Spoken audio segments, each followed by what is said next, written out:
लोकतंत्र चलाने के लिए क्या शर्तें होनी चाहिए कि भारत ने बौद्धों की जनतांत्रिक डेमोक्रेटिक जो प्रैक्टिसेस थे उसको गवाई। लंबे समय से डेमोक्रेसी प्रयोग में नहीं होने के कारण उसका नया लगना भारत जैसे देश के लिए स्वाभाविक है। यहां जनतंत्र द्वारा तानाशाही को स्थान दिए जाने का खतरा है।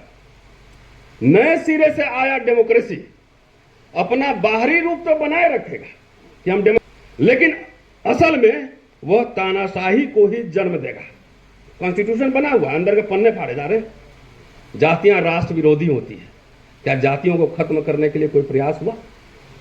ये मैं नहीं कह रहा हूं। बाबा साहब के नाम पर ढोल मत बजाओ, गले में माला और विचारों पर ताला।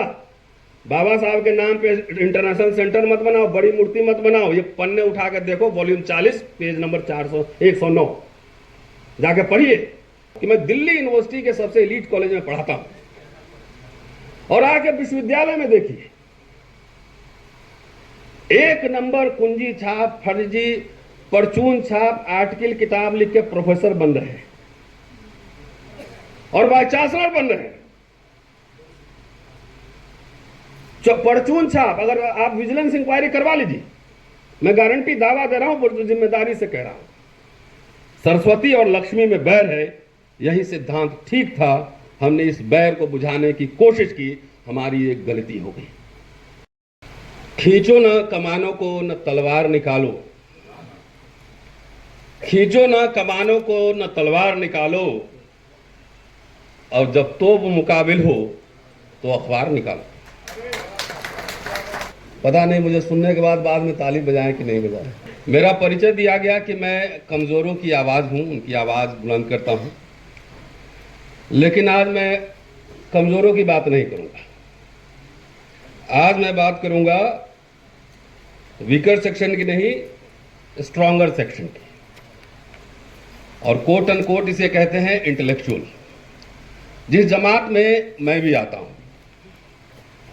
तो आज मैं इंटेलेक्चुअल कम्युनिटी की बात करूंगा, रोल ऑफ इंटेलेक्चुअल्स, क्योंकि इसका बहुत रिश्ता है जो वर्तमान में परिस्थितियां हैं उसमें। एक कहावत है कि if system becomes oppressive then let's make resistance fashionable. अगर व्यवस्था उत्प्रेरणकारी हो जाए तो प्रतिरोध को फैशन बनाना चाहिए। ये एक स्टेटमेंट है और वो मैं कोट कर रहा हूं, लेकिन बात करने से पहले, अब चूंकि शेरो शायरी की बात हो गई तो थोड़ा मैं भी सुना दूं। तो अकबर इलाहाबादी से शुरू करता हूं।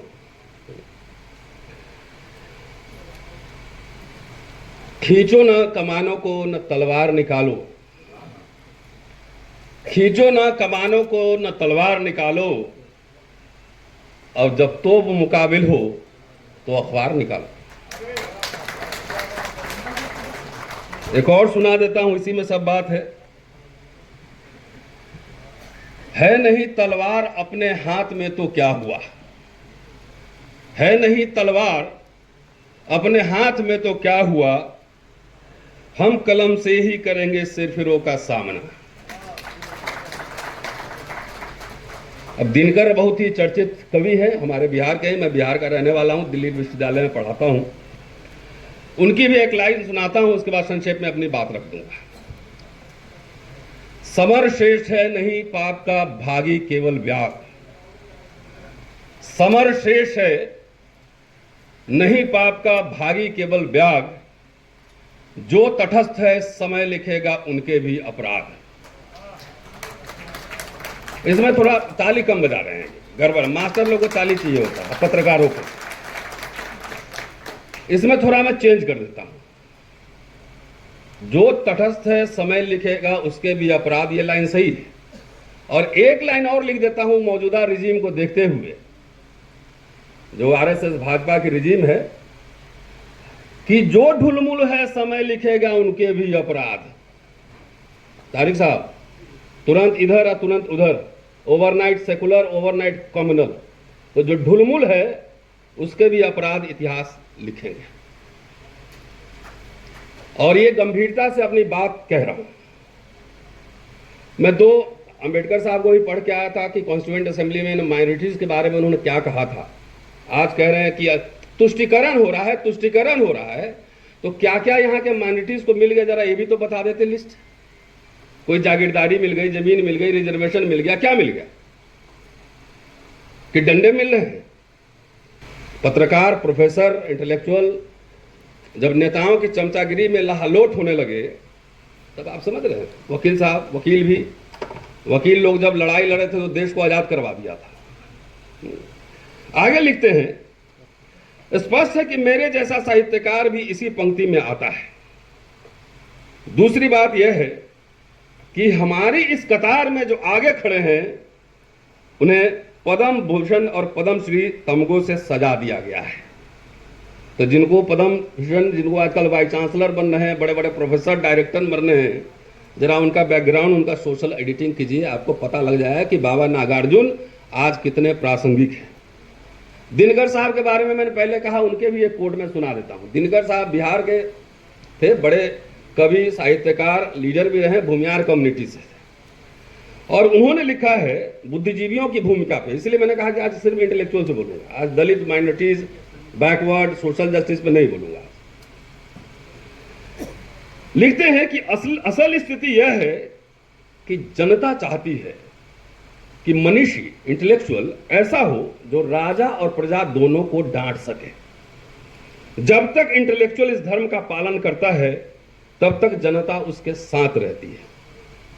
स्वराज्य के पूर्व तक मनीषियों का, इंटेलेक्चुअल्स का इस देश में बड़ा सम्मान था, क्योंकि मनीषी शासकों के खिलाफ आवाज उठाते थे। मगर अब मनीषियों का आदर बहुत कम हो गया है। जो मनीषी, लेखक और कवि हैं वे कला की सेवा तो करते हैं, लेकिन समय के जलते प्रश्नों पर अपना विचार व्यक्त नहीं करते। स्पष्ट है यह सुरक्षा की राह है, और जो सुरक्षा खोजता है जनता उसकी खोज नहीं करती है। हम लोग सुरक्षा की खोज में ही मारे गए। राजनीति, अफसरशाही और इंटेलेक्चुअल्स के संबंध में और जो चाटुकारिता की जो संस्कृति उभरी है, जो फोर्थ पिलर कहते हैं, मीडिया में, एकेडमिक्स में, आप लीगल प्रोफेशन में, उसके बारे में जो बात कर रहे हैं वो सुनिए, दिलचस्प है। आज जो स्थिति है कि जिस समाज में हम जीते हैं उसका प्रोपराइटर राजनीतिज्ञ है, पॉलिटिशियन है, मैनेजर अफसर है, और मनीषी इंटेलेक्चुअल मजदूर है।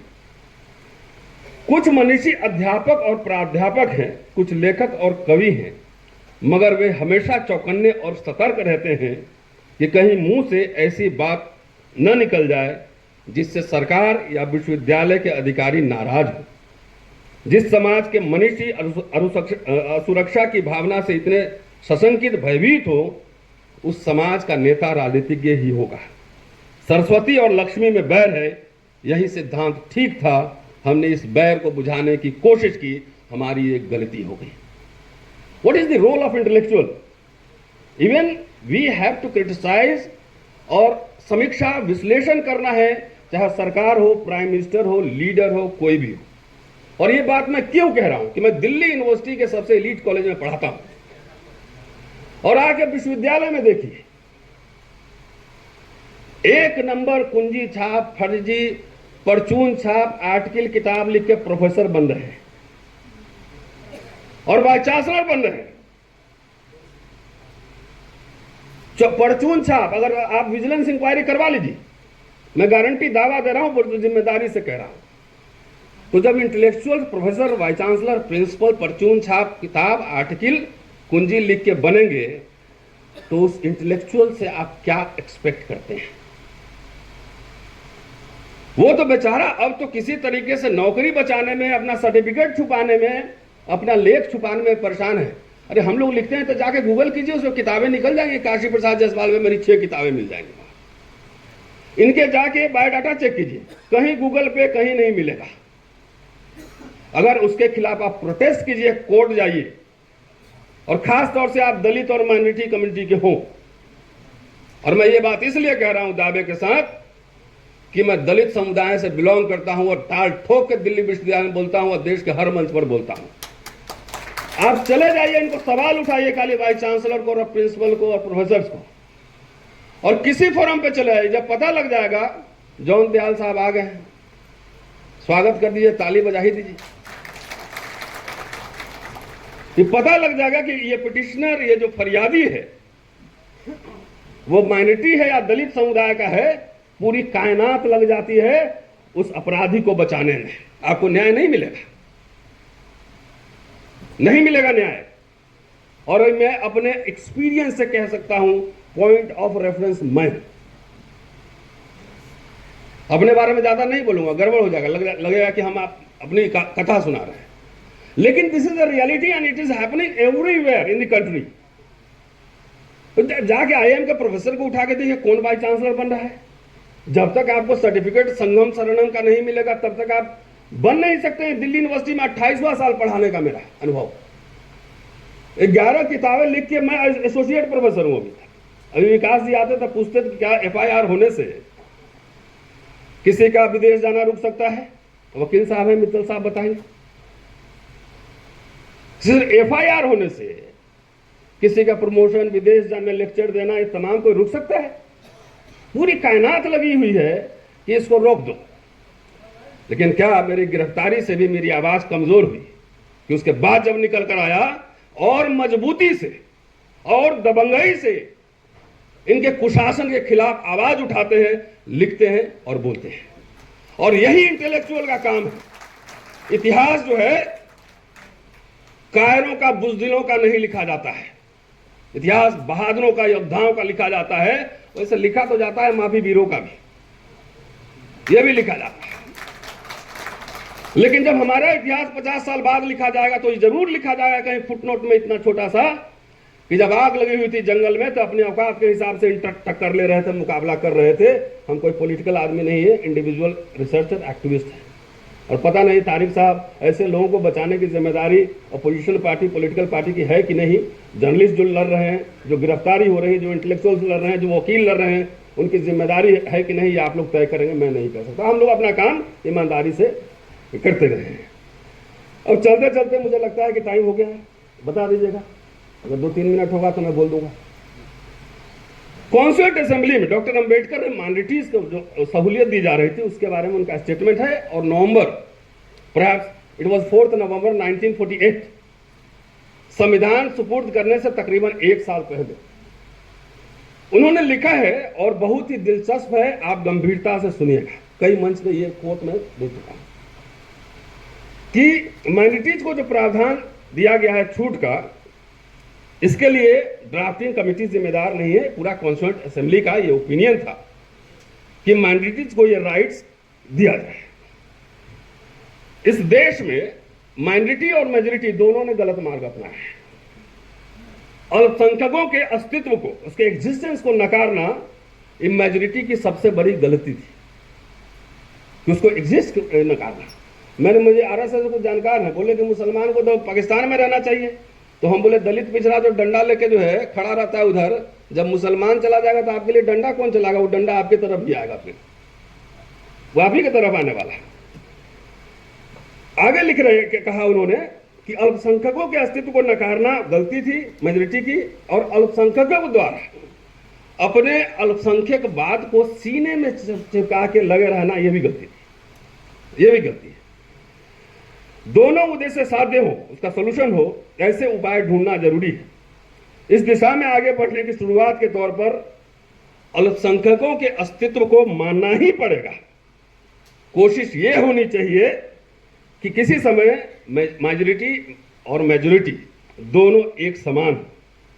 संविधान सभा द्वारा उपाय जो सुझाए गए हैं उसका स्वागत होना चाहिए। अल्पसंख्यक के जो राइट्स दिए गए हैं उसका जो विरोध करते हैं, उसके लिए अंबेडकर ने 2 बातें कही, और 2 बातें बहुत ही ऐतिहासिक हैं। पहली बात कि यह कि अल्पसंख्यक विस्फोटक शक्ति होती है। अल्पसंख्यक विस्फोटक शक्ति होती है, उसका विस्फोट होने से पूरे राज्य का खतरा, पूरे राज्य पर खतरा बन सकता है। किसी आदमी को इतना मत दबाओ कि दीवार में चिपक जाए, दीवार में जब चिपकेगा तो उसके बाद टक्कर ही मारेगा, सर ही मारेगा, पीछे जाने का रास्ता ही नहीं।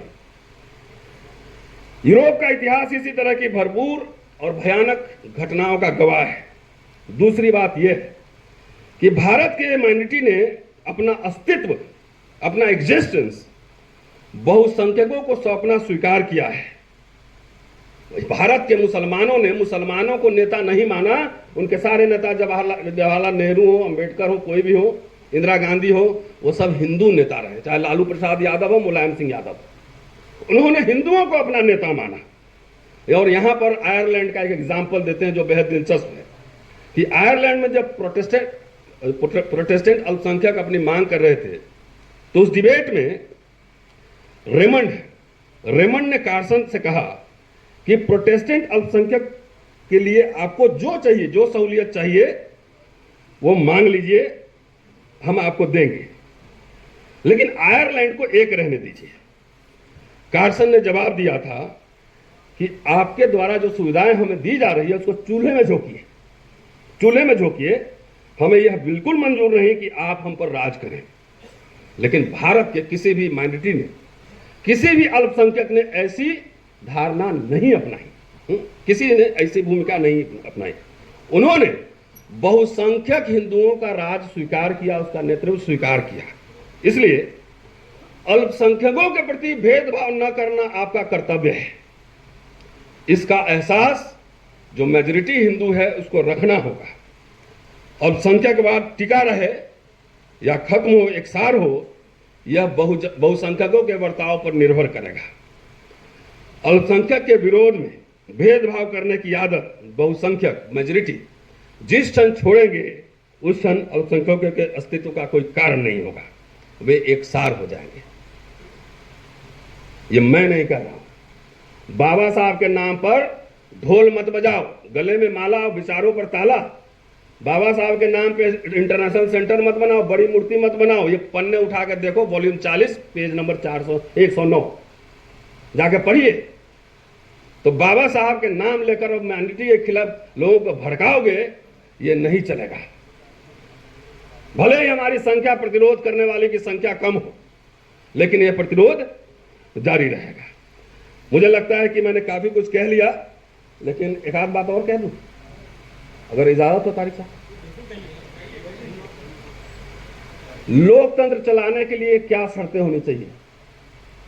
ये पूना के 1952 में पूना के डिस्ट्रिक्ट कोर्ट में डॉक्टर अंबेडकर का बहुत ही जबरदस्त भाषण है। 7 पॉइंट है, डिटेल्स नहीं जा रहा हूं, खाली पॉइंट्स में कहते रहा हूं। समाज में भयंकर असमानता नहीं होनी चाहिए। अभी है, ऑक्सफोर्ड का रिपोर्ट पढ़िए, है कि नहीं। मजबूत और सुरक्षित विपक्ष चाहिए। सब जेल में जा रहे हैं, विपक्ष डराया जा रहा है।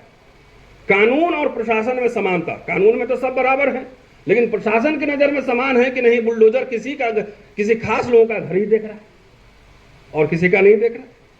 संवैधानिक नैतिकता, कॉन्स्टिट्यूशनल मोरालिटी, सबसे ज्यादा धज्जियां उड़ाई जा रही हैं जितने कॉन्स्टिट्यूशनल बॉडीज हैं।